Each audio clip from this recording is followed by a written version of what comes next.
पायल को अरबी मालिक ने 50 लाख का ऑफ़र दिया। पायल पहले ही शादीशुदा थी, पर 50 लाख सुनकर उसकी नीयत बदलने लगी और फिर उसने मालिक से 1 सप्ताह की मोहलत मांगी और सोचने लगी कि इतनी सारी रकम सारी ज़िंदगी भी नहीं कमा पाऊंगी। यही सोचकर पायल ने उस अरबी का ऑफ़र कबूल कर लिया। मगर पहली रात को ही पायल के होश उड़ गए, क्योंकि अरबी ने पहली रात को ही पायल पूरी रात सही से सो नहीं पाई थी। आंखें बंद करती तो पायल के सामने नोटों की गड्डी नज़र आने लगती और जब आंखें खोलती तो वही पुराना कमरा और छत पर लगा पंखा नज़र आने लगता, जो पुराना और ख़राब होने की वजह से इतना हल्का चल रहा था कि पंखे के नीचे बैठने के बावजूद पसीने से तर हो चुकी थी। पायल अचानक से उठकर बैठ गई और अपने बराबर में नज़र दौड़ाई तो इतनी गर्मी में उसका पति बेखबर सो रहा था।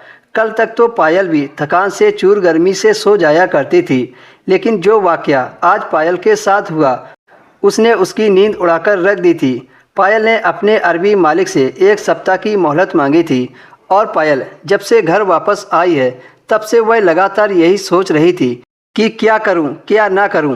50 लाख कोई छोटी रकम नहीं होती है, लेकिन इस रकम के बदले जो चीज़ उसके मालिक ने मांगी थी वह भी छोटी नहीं थी, वह बहुत बड़ी बात थी। क्योंकि पायल शादीशुदा थी, वह कैसे अपने मालिक के साथ वह सब कर सकती थी जिसका हर्जाना उसे 50 लाख की रकम के तौर पर उसे दिए जा रहे थे। पायल ने पहले तो मालिक की बात सुनकर इनकार कर दिया था, लेकिन अगले ही पल उसे अपनी गरीबी का ख्याल आने लगा। तब पायल ने अपने मालिक से कहा था कि उसे 1 सप्ताह का वक्त चाहिए। मालिक कहने लगा कि मैं तुम्हें 1 सप्ताह से ज़्यादा वक्त नहीं दे सकता। पायल ने इस बात पर हामी भर दी कि वह 1 सप्ताह में मालिक को बता देगी। पायल को अब समझ नहीं आ रहा था कि वह क्या करे क्या नहीं।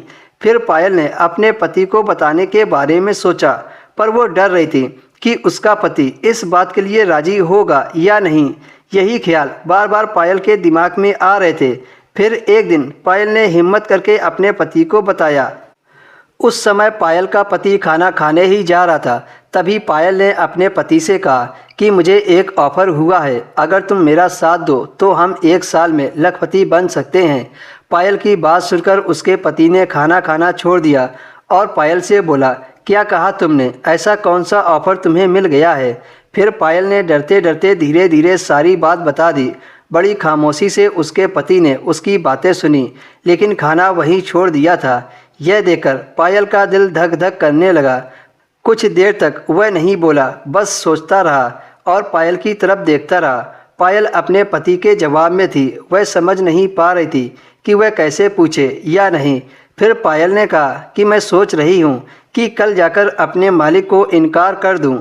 यह बात सुनकर उसने पायल की तरफ देखा और कहने लगा, पायल तुमने मुझे बहुत बड़े इम्तिहान में डाल दिया है। जो रकम तुम्हारे मालिक ने कही है वह रकम इतनी ज़्यादा है कि मैं समझ नहीं पा रहा हूँ कि क्या जवाब दूँ।